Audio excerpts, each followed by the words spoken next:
Akil Fadia Sini ngelapor apa gitu? melapor tentang kejahatan Di mana kejadian? di samping gedung DPRD.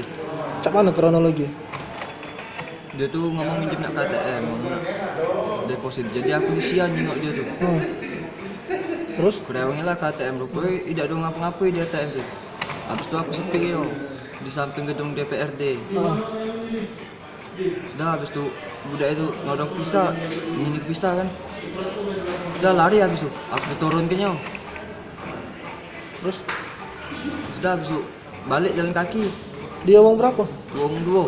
Bermotor? Iya, teko aku bonceng 3. Kenal gitu? Kenal ya dia. Kawan kita tuh lah? Iya.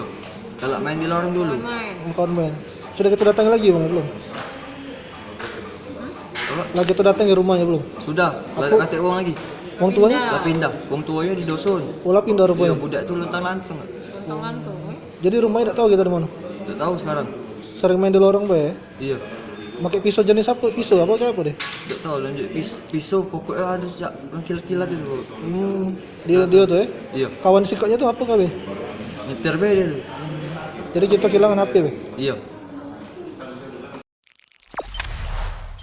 Jangan lupa subscribe, share, komen, dan like ya.